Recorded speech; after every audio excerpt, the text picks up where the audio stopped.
Emisión de madrugada. Pedro Montero.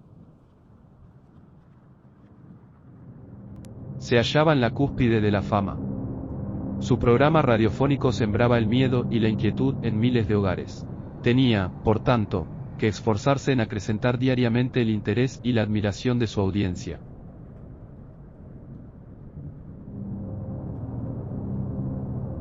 Un día la casualidad hizo que desvelara un terrible conjuro. ¿Cree usted que existen fórmulas precisas para convocar a los muertos? Sonríe ante la idea de que pueda haber conjuros infalibles para provocar la aparición de fantasmas. Escuche atentamente, si se atreve, lo que voy a decir. Todo es cuestión de fe. La fe mueve montañas, la confianza es la más poderosa de las virtudes, la palabra el don más preciado. Vamos a dejar de lado a los fantasmas. Su sola mención, en un país que carece de tradición a este respecto, provoca la sonrisa irónica. Rápidamente imaginamos una sábana flotante que se desplaza dando tumbos, al extremo de la cual pende una rumbrosa cadena. Esta noche vamos con los muertos. A una seña del locutor, su compañero del control accionó un mando. Una ráfaga musical escapó a través de las ondas. Aprovechando la pausa, el locutor encendió un cigarrillo y echó una rápida ojeada al esbozo de guión que había pergeñado aquella misma mañana. No se encontraba especialmente inspirado y hubiera preferido dedicar el programa a otra cosa más socorrida. La música y el terror, por ejemplo. Nada más sencillo que seleccionar algunos discos y emitirlos acompañados de un comentario de circunstancias. Pero a última hora las cosas se habían complicado. El programa había entrado en antena 10 minutos antes de lo previsto, hecho realmente insólito, y no había tenido tiempo de cambiar impresiones con el seleccionador musical. Tan solo una breve conversación con el encargado del control. Me encuentro en el cementerio, mintió. Estoy ante la tumba de un ser muy querido. Son cerca de las 12 de la noche y tengo miedo. Esta parte del programa es una grabación efectuada anoche en un pequeño magnetófono portátil. Quería saber qué se siente escalando subrepticiamente las tapias de un camposanto y sentándose a meditar bajo la luz de la luna en medio de un bosque de cruces de mármol. Las impresiones que voy a registrar a continuación quizá no resulten demasiado coherentes, porque estoy asustado, pero, por eso mismo, serán más auténticas. Bajo esta lápida yace el cadáver de una persona por la que sentí gran afecto. La recuerdo ahora tal y como era en vida, y se me saltan las lágrimas. No me atrevo a imaginar el estado en que se encuentra ahora. Es posible que, a pesar de todo, la muerte haya respetado más o menos su aspecto. Se dan casos de cadáveres que, al cabo de varios años de haber sido enterrados, no presentan apenas signos de corrupción. Exteriormente, al menos. Ignoro cuál es la causa, pero quizás se deba a determinadas circunstancias ambientales, al grado de humedad justo, a haber llevado determinado género de vida, pero esta posibilidad es preferible no mencionarla. El caso es que, cuando esta persona falleció, hubiera dado cualquier cosa por poseer el poder de hacerla volver a la vida. Ahora yace silenciosa y rígida bajo esta pesada lápida. Quizás sus ojos están abiertos, sus labios separados, sus dedos crispados. Quizás está esperando una palabra, una fórmula, un conjuro. Una nueva ráfaga musical le permitió un respiro. No tenía idea de cómo terminar el asunto, y, para colmo de males, no encontraba la última cuartilla del esbozo de guión. De pronto, se le ocurrió algo realmente brillante y ordenó con un gesto el cese de la música. Pues bien, confieso que anoche no me atreví a llevar a cabo el propósito que me condujo al cementerio. Estaba demasiado asustado, y aún continúo estándolo. Ustedes saben que cada noche recibo cientos de llamadas. Unas alentadoras, otras insultantes. Hace varias noches consiguió salir a antena un fragmento de conversación que fue bruscamente interrumpido al advertir que mi interlocutor estaba a punto de revelar ante el micrófono algo estremecedor. No sé de quién se trata. Ignoro si fue una broma telefónica. Todo lo que puedo asegurar es que, desde aquella noche, no puedo dormir tranquilo. Por eso, para compartir con todos ustedes lo que quizás sea un secreto tan terrible que no me atrevo a guardar para mí solo, es por lo que me he decidido finalmente a dar a conocer lo que el misterioso comunicante me anunció. Se trata, nada menos, que de una fórmula, un conjuro para resucitar a los muertos. El encargado del control le miró a través del cristal que le separaba del locutorio haciendo un gesto de reconvención. Estaba llegando demasiado lejos. Dentro de unos minutos iban a bloquearse las líneas con llamadas de protesta de un sector de los oyentes. ¿Cuáles son los últimos pensamientos de un moribundo? ¿Cuáles sus últimas palabras? ¿No recuerda usted la imagen de alguien, un amigo, un pariente, aproximando su oído a los labios de un ser querido que está a punto de exhalar el último suspiro? Pues bien, ese es el secreto. Se dice que, en ciertas circunstancias, en determinadas fechas, en los aniversarios de un óbito, basta con pronunciar determinadas palabras con intencionalidad para que se produzca la resurrección de esa persona. Una resurrección provisional, naturalmente, o quizá más prolongada si se tiene la suficiente fe. ¿Qué palabras son esas?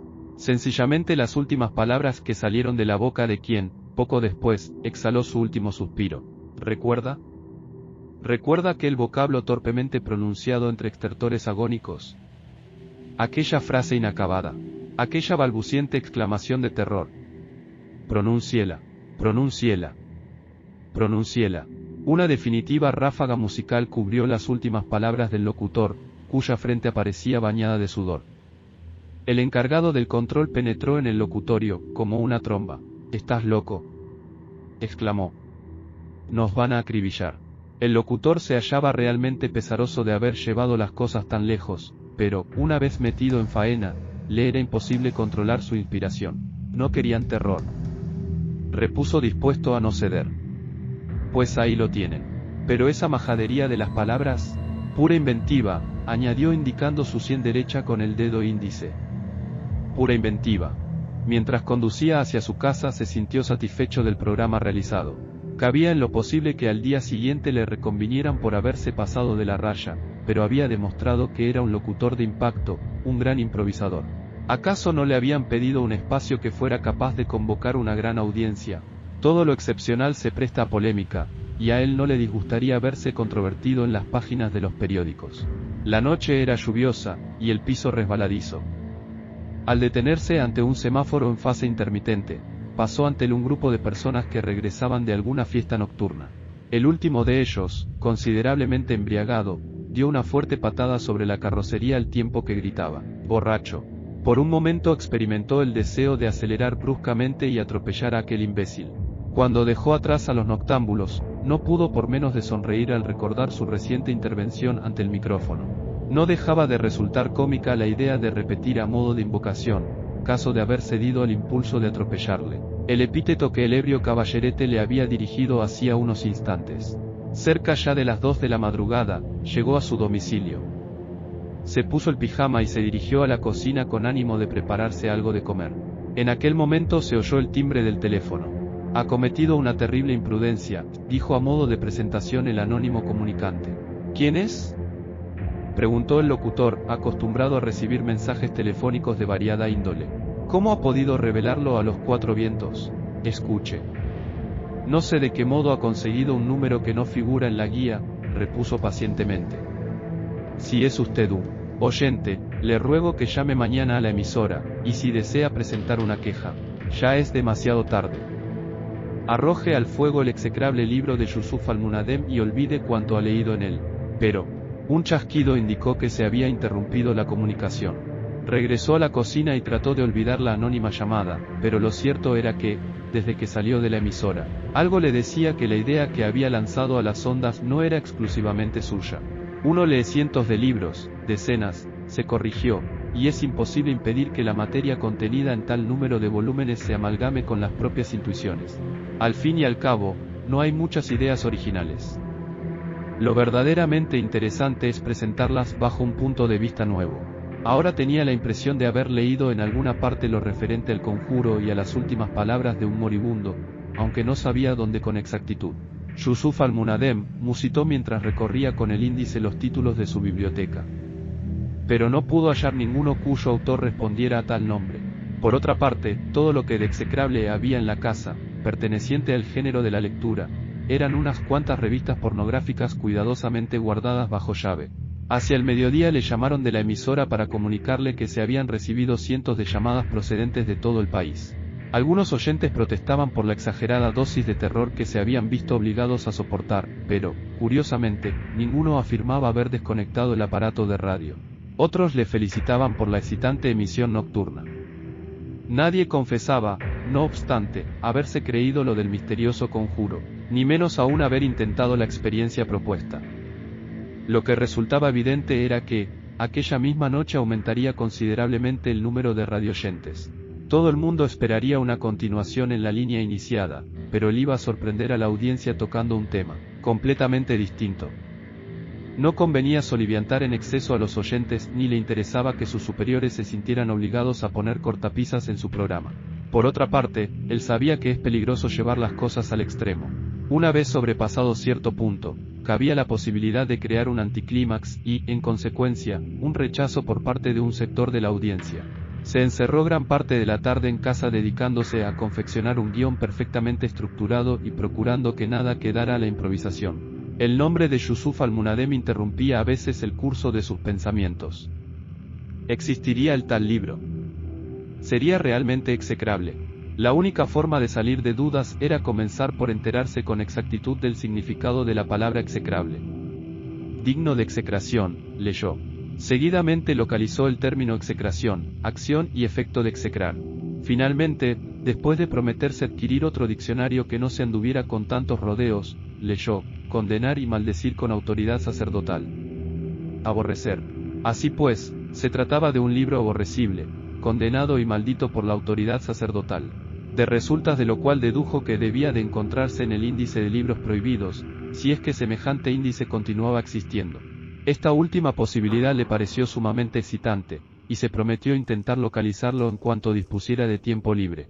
Trató de concentrarse nuevamente en el guión procurando apartar de sí otros pensamientos. Releyó las últimas cuartillas y no se sintió en absoluto contento del resultado. Execrable, murmuró satisfecho de poder emplear tan rápidamente un término con el que acababa de enriquecer su vocabulario. Poco después, el timbre del teléfono vino a interrumpir su trabajo. Mascullando una maldición, levantó el auricular. ¿Quién es?, preguntó. Su indiscreción puede volverse contra usted, dijo alguien al otro lado del hilo. ¿Qué quiere? Solamente advertirle. Déjeme en paz, exclamó malhumorado. Nunca debió divulgar a los cuatro vientos los secretos encerrados en el libro de Yusuf al-Munadem, musitó el anónimo comunicante. Imbécil. Es usted, absolutamente execrable, gritó, al tiempo que colgaba el teléfono. Realmente aquella palabra daba mucho de sí. Alrededor de las 11:30 de la noche se sentó al volante de su coche con intención de dirigirse a la emisora y depositó en el asiento trasero la gabardina y una carpeta de plástico que guardaba los folios del guión. Cerca ya de la salida de la urbanización, alguien le hizo señas desde la acera. Se trataba de un individuo andrajoso y de mala catadura que hacía autostop. Continuó adelante sin detenerse. El tipo, al comprender que iba a pasar de largo, avanzó hacia la calzada y se situó en la trayectoria del vehículo. El conductor se vio obligado a realizar un brusco viraje para no atropellarle, pero no se detuvo ni siquiera para lanzar una imprecación. Podía haber otros compinches a la espera. Además, los ojos de aquel individuo, tenía que confesarlo, le habían asustado. Había algo en ellos, algo que no se atrevió a analizar, que le produjo escalofríos. La noche era desapacible, y antes de que cruzara frente al estadio comenzaron a caer las primeras gotas. Cerca ya del cementerio, la lluvia se hizo torrencial. Aflojó la marcha por precaución. La circulación en el sentido contrario era prácticamente inexistente. De pronto, una sombra se interpuso en su camino. El vaivén del limpiaparabrisas apenas era suficiente para despejar el cristal. Quienquiera que fuese debía de estar loco al cruzar la carretera de aquel modo. Hizo sonar repetidas veces el claxon, y, en aquel mismo instante, 2 o 3 personas más cruzaron también y se situaron en el centro de la calzada interrumpiendo el paso. La brusquedad del frenazo casi le hizo perder el control del vehículo. Tras la cortina de agua pudo contemplar dificultosamente a los componentes del grupo. ¿Qué pretendían? No tuvo tiempo de formular hipótesis. 2 o 3 personas más se aproximaron por los costados del coche, de manera tal, que, cuando quiso advertirlo, varias manos aferraban la portezuela con intención evidente de abrirla.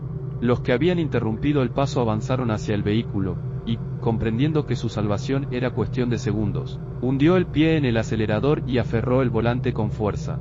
Cuando dejó atrás a los asaltantes, redujo la velocidad y procuró tranquilizarse.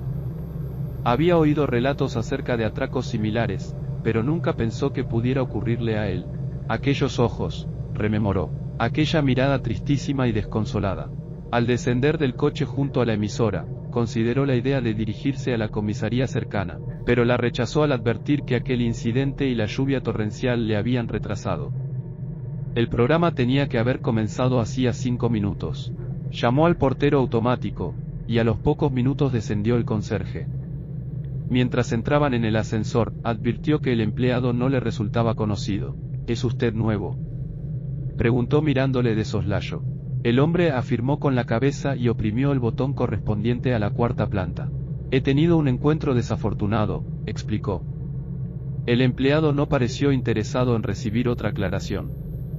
Han intentado asaltarme. Molesto por la falta de curiosidad del conserje, abandonó el ascensor sin despedirse de él.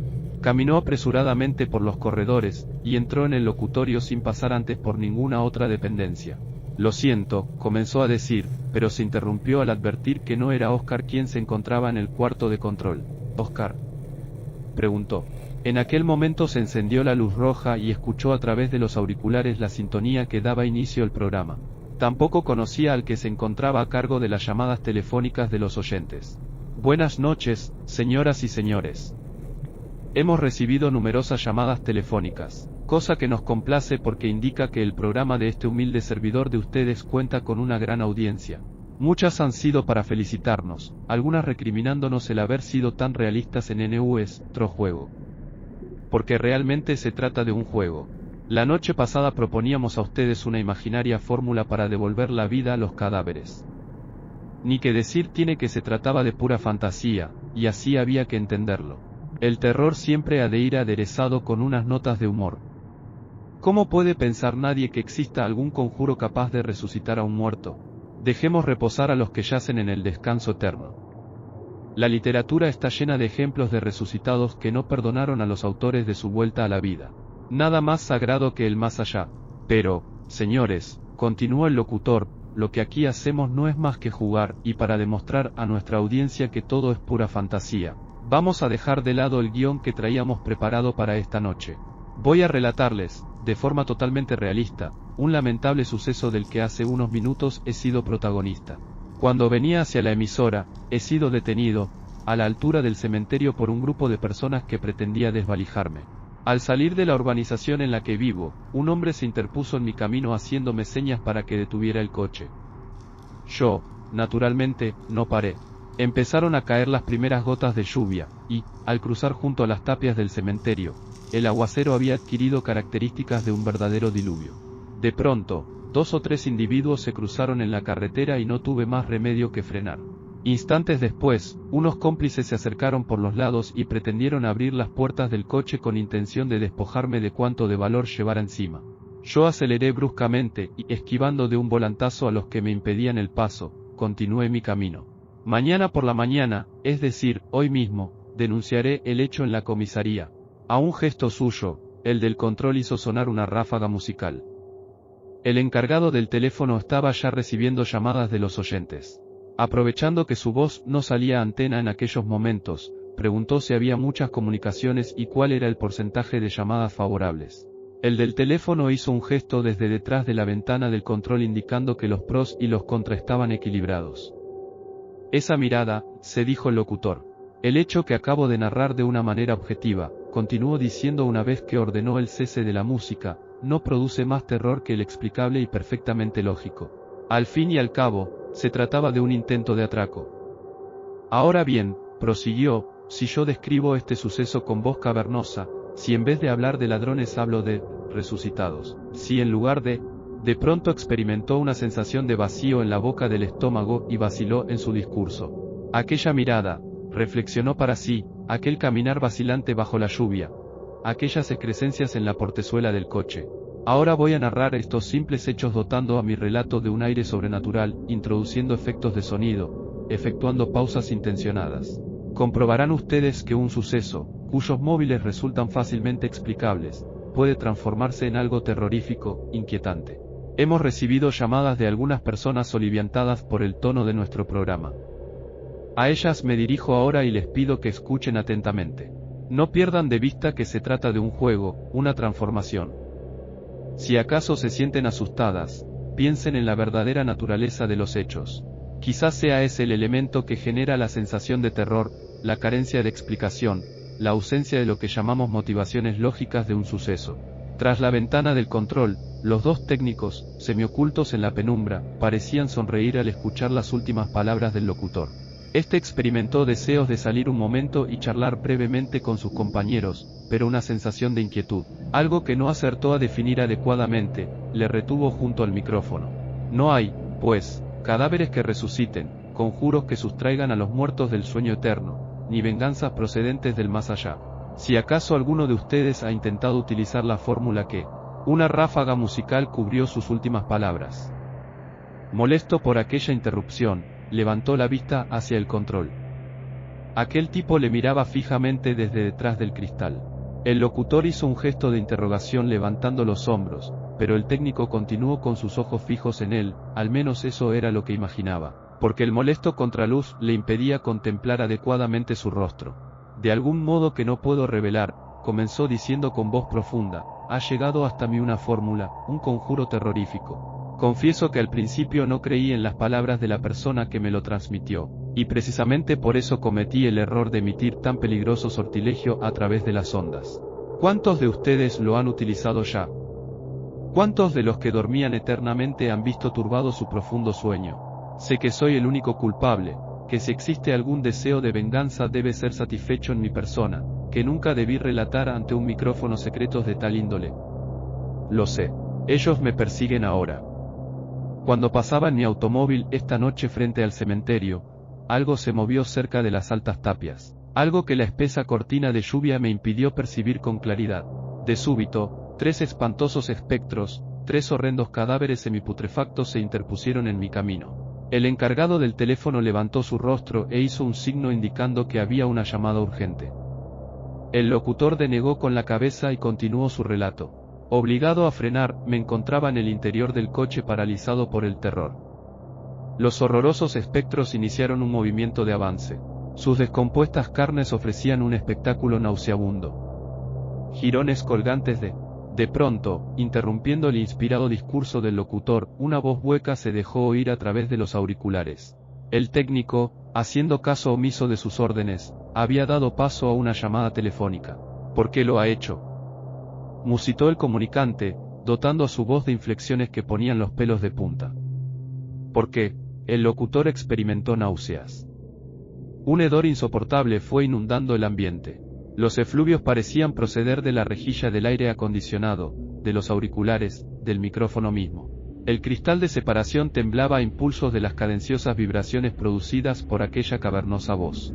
Hizo gestos tratando de llamar la atención de los técnicos, pero estos, enfrascados en sus tareas, no se apercibieron de las señas.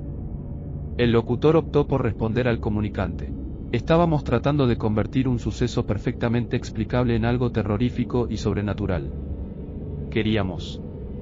¿Por qué?, se oyó de nuevo, al tiempo que nuevas oleadas pestilentes inundaban la habitación. ¿Qué desea?, preguntó procurando aparentar naturalidad. Se aflojó el nudo de la corbata, y al pasarse la mano por la frente se dio cuenta de que estaba sudando. ¿Por qué?, repetía monótona la voz. El locutor se sintió súbitamente irritado, y, abandonando su asiento, caminó sigilosamente hacia la puerta. No estaba dispuesto a soportar durante un segundo más que los técnicos, a los que además no conocía, le estropearan la emisión. La puerta estaba cerrada. Con precaución, hizo girar el pestillo repetidas veces, pero todo resultó inútil. ¿Por qué?, continuó oyéndose de manera obsesiva. Se sentó de nuevo ante el micrófono presa de una gran irritación. Los técnicos continuaban enfrascados en sus tareas. Tenemos un comunicante, dijo aclarándose la voz y secando el sudor que corría por su frente. ¿Cómo se llama usted?, preguntó con una solicitud que hasta a él mismo le resultó ridícula. Hubo un silencio prolongado. Se arrancó la corbata de un tirón, y tomando el micrófono inalámbrico, se aproximó a la ventana de control. ¿Cuál es su nombre?, inquirió, al tiempo que hacía señas al del teléfono indicando que la puerta estaba cerrada. El técnico se limitó a asentir y sonrió de una manera inquietante. Sus dientes, intensamente amarillentos, se dibujaron en su rostro viéndose con una rara perfección, como si sobre su faz se hubiera sobreimpresionado una radiografía. «Es tan amable de decirme su nombre», pidió con una voz que no reconoció como suya. Acto seguido tapó el micrófono con sus manos y musitó en dirección al control, «Abre». Los técnicos parecieron comprender su petición, pero se limitaron a intercambiar una mirada de inteligencia. «Mi nombre no importa ya», dijo aquella voz vibrando tan profundamente como los tubos de un órgano. «Yo era alguien que reposaba y a quien por tu causa han sustraído al sueño del que nadie debe despertar. Lamentamos, vaciló, no poder continuar este diálogo si usted no se identifica. Vamos a continuar narrando». «Qué espantoso olor», dijo un momento antes de apercibirse de que sus palabras habían salido al aire. «Nos has visto esta noche junto a la tierra que nos pertenece», murmuró el comunicante. «Ahora nos encaminamos hacia ahí. ¿Por qué lo has hecho?» «No es correcto», dijo con un cierto temblor en la voz, «continuar una conversación con un cadáver que no se identifica, con una persona que no se identifica», se corrigió. Presa de una gran irritación, dio un empellón a la puerta. «Estamos rogando a nuestros compañeros de control. Hay un pequeño problema técnico que...». En aquel momento se apagó la luz. El micrófono estaba cerrado, y, aprovechando aquella circunstancia, se lanzó hacia la ventana que separaba el locutorio del cuarto de control y gritó desaforadamente: «Abrime. Abrime. ¿Qué pretendéis?». Los técnicos no se inmutaron. «¿Por qué me habéis encerrado? No soporto este olor nauseabundo». De pronto, los dos técnicos se levantaron de sus asientos y, vacilantemente, se fueron aproximando a la ventana. El locutor dio un paso atrás aterrorizado. Pegados al cristal, manchándolo con algo rojo y pastoso, se hallaban dos criaturas espantosas y nauseabundas. Dos seres semiputrefactos mostraban las vacías cuencas de sus ojos, y sus descarnadas bocas dibujaban muecas que deseaban ser sonrisas de burla. «Dios mío», exclamó a punto de desplomarse. En aquel momento volvió a encenderse la luz. El micrófono se hallaba abierto. «¿Qué es esto?», gritó sin poder contenerse. Y, a continuación, consciente de que su voz iba a ser escuchada a través de miles de receptores, exclamó: «¡Socorro! Son ellos. Han regresado». Algunas amas de casa insomnes acercaron su oído al receptor. Muchos guardas nocturnos reacomodaron el pequeño auricular o aumentaron el volumen de sus receptores. Numerosos estudiantes abandonaron sus libros y prestaron atención al programa. Cientos de automovilistas hundieron imperceptiblemente el pie en el acelerador. Muchas enfermeras de guardia sonrieron, experimentando un ligero escalofrío en su columna vertebral. Algunos soldados que escuchaban la radio de Ocultis, mientras montaban guardia, retrocedieron hacia el fondo de sus garitas y pegaron la espalda a la pared. En algún bar de carretera unos camioneros se aproximaron al receptor situado tras el mostrador. Todos sin excepción consideraron en su fuero interno que el programa estaba mejorando de día en día. Presa de un pánico infinito, el locutor, haciendo en su mano derecha el micrófono inalámbrico, fue retrocediendo lentamente. Al llegar junto a la puerta, se precipitó violentamente contra el batiente, que se abrió de par en par. Los grandes corredores de la emisora estaban desiertos, y el ruido de sus grandes zancadas fue amortiguado por la densa moqueta que cubría el suelo. Corrió desesperadamente y entró en varios despachos en los que encontrar caras conocidas. Hieráticos, sentados tras las mesas, se hallaban repulsivos seres que le miraban con sus cuencas vacías. «¡Auxilio!», gritó.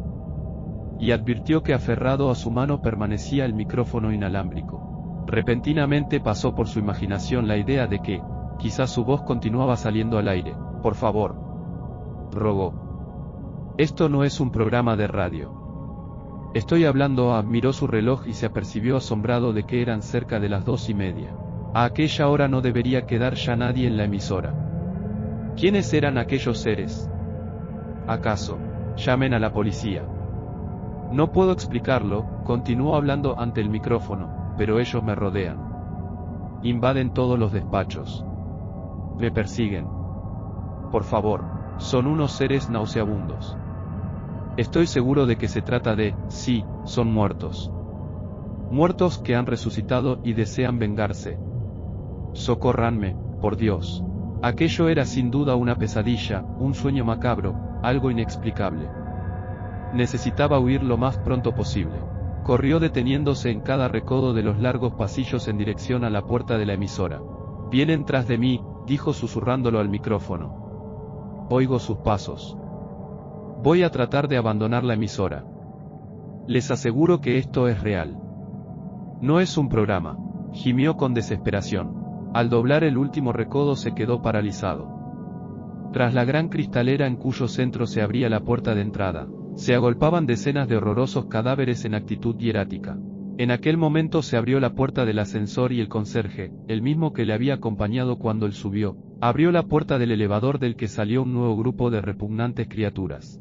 Casi al mismo tiempo, la presión de los que se encontraban tras ellas, hizo añicos las grandes cristaleras, y una macabra procesión irrumpió en el corredor.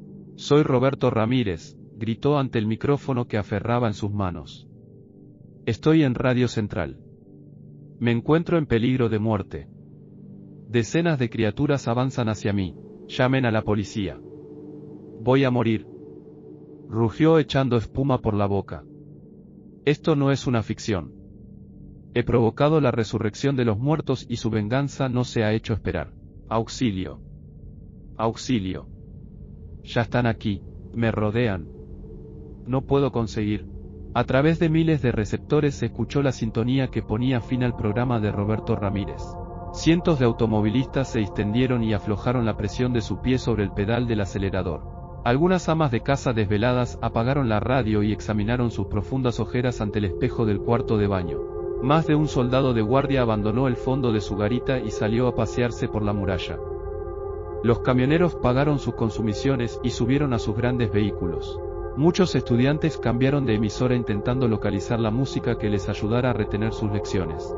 Enfermeras de guardia iniciaron la ronda por las habitaciones en penumbra recelando de cada sombra que encontraban en su camino. Y hasta en alguna comisaría de barrio, algunos policías lanzaron una carcajada para distender el ambiente. Todos, absolutamente todos, pensaron que el programa mejoraba de día en día. Lo malo fue que, a la mañana siguiente, aquellos mismos policías, llamados urgentemente desde la emisora, permanecieron perplejos y con la confusión dibujada en sus rostros ante el cadáver horrendamente mutilado del locutor Roberto Ramírez.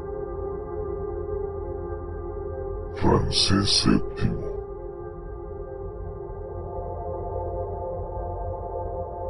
Biblioteca Universal de Buenos Aires.